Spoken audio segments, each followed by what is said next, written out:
Quentin, et je suis très content de pouvoir vous présenter le travail de notre équipe. On a travaillé très dur tout ce week-end, de longues nuits devant notre ordinateur. Donc, j'ai commencé par vous présenter notre équipe avec Benoît. Bonjour Benoît, développeur web. Ensuite Sylvain. Bonjour Sylvain, designer, expérience utilisateur. Ensuite Daniel. Bonjour Daniel, analyse du marché. Ensuite Elder. Bonjour à tous, Elder, père de famille. Et Lucas. Bonjour, Lucas, ingé son. Et du coup, je vais laisser la parole à Moufid qui va nous raconter son histoire. Bonjour, je me permets de partager avec vous mon histoire. En fait, récemment, j'avais un trouble qui a bouleversé ma vie. C'était une paralysie du sommeil. Un trouble qui m'a fait une véritable souffrance. Je me rappelle bien de ces matinées où je me réveille et je me sens étouffé, effrayé et totalement paralysé. Une vraie agonie qui m'a fait connaître la sensation d'être entre la vie et la mort. Mon médecin m'a conseillé de surveiller mon sommeil au quotidien pour l'améliorer. Après des longues recherches sur Internet, finalement, j'ai trouvé le bracelet connecté. Mais il fallait que je fasse un petit peu le tour sur tous les sites e-commerce et faire des comparaisons fastidieuses entre le Mi Band, les Fitbit, les smartwatches. Et c'était vraiment très, très fastidieux. J'aurais aimé avoir un portail web qui a les objets connectés d'une manière exhaustive et qui peut me permettre de trouver l'objet connecté idéal au meilleur prix. Et justement, ce week-end, nous avons développé SmartTail, une plateforme qui va identifier les usages associés aux objets connectés pour aider les utilisateurs à trouver l'objet connecté qui leur convient en fonction de leurs besoins, mais pas seulement, les aider aussi à trouver le meilleur prix pour leur objet préféré. Donc, on va passer sur la démo de la plateforme avec un petit bug. Ça bug ou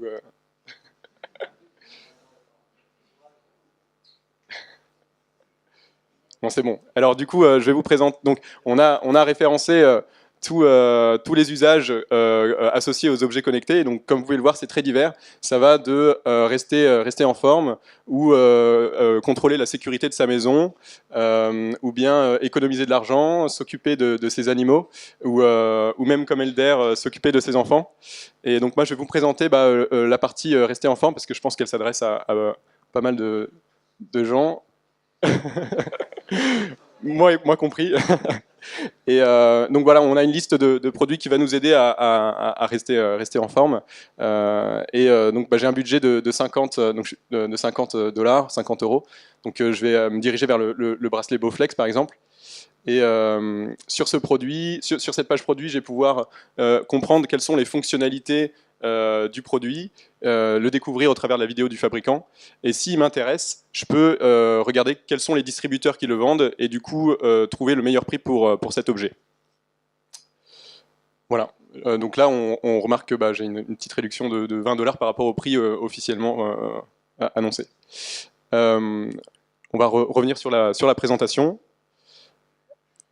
Et je vais vous parler du coup de la manière dont on va faire acquérir des utilisateurs. Donc l'objectif, c'est de créer une plateforme avec des utilisateurs contributeurs, donc des utilisateurs qui vont participer à la communauté, par exemple en répondant aux questions des utilisateurs, d'autres utilisateurs néophytes sur différents produits. Nous souhaitons aussi garder le contact avec nos users au travers des réseaux sociaux comme Facebook ou Twitter. Maintenant, je vais laisser la parole à Elder qui va nous expliquer comment fonctionnent les finances à Smartlet. Donc en bon père de famille, je vais vous expliquer comment fonctionnent les finances chez SmartTail.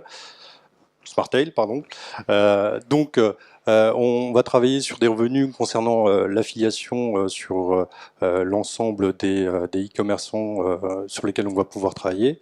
Et on a évalué globalement à 5% de commission sur l'affiliation. Maintenant aussi, on a un revenu qui est dédié sur la publicité avec les recherches sur les informations concurrentes. Je pense notamment...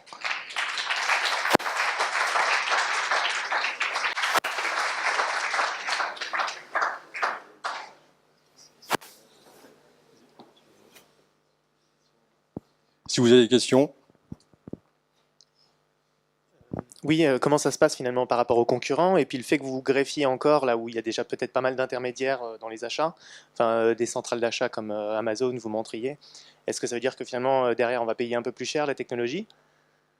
Quelle solution vous pouvez offrir finalement pour que les prix restent vraiment ceux indiqués et que vous puissiez vous rémunérer? Est-ce que ça a été prévu dans votre modèle? Ça a été prévu, mais on n'a pas eu le temps de tout faire. Donc, je vous parlais de publicité, effectivement, je vais pouvoir profiter de ça. Donc, on a une croissance sur 4 ans de 24% par an sur les wearables. Wearables, je pense notamment aux bracelets connectés. On va avoir un taux de conversion, on prévoit un taux de conversion de 1% sur l'ensemble des différents achats. Et puis on a un produit, un tarif de globalement en moyenne de 100 € par produit, et on vise d'ici 2016 1 million de visites sur notre site. Si tu peux compléter. Et pour compléter la réponse, on va forcément maintenir les prix d'achat qui sont ceux des distributeurs, puisque nous, on ne choisit pas les prix de ces distributeurs, et on a beaucoup moins de coûts que eux associés à la vente des objets.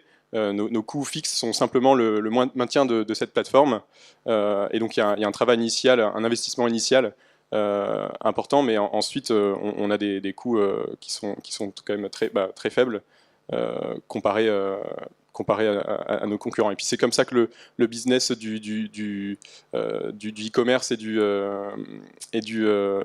l'affiliation fonctionne. Il y a déjà tous les blogs qui se rémunèrent le font au travers de réseaux d'affiliation qui gère en fait la relation entre sites éditeurs comme le nôtre et sites annonceurs des sites e-commerçants. Vous avez évoqué la communauté, on l'a pas bien vu dans votre comment vous gérez et quelles sont les applications liées à la communauté au niveau des notes, je sais pas. Alors effectivement, aujourd'hui, c'est difficile de tout créer en un week-end. Les utilisateurs ont déjà la possibilité de laisser un commentaire et une notation sur les produits, mais on a imaginé toutes sortes d'outils pour justement animer la communauté, avec par exemple un classement hebdomadaire des objets connectés, organisé en fonction du nombre de likes que reçoit un objet connecté par semaine, pour laisser les utilisateurs identifier quel est le meilleur objet selon l'usage par semaine. C'est-à-dire qu'on aurait le meilleur objet pour rester en forme cette semaine-là, le meilleur objet. Donc c'est une manière de faire participer une communauté d'experts, et pour que des néophytes puissent identifier quel est le meilleur objet sans forcément s'y connaître parfaitement dans le secteur.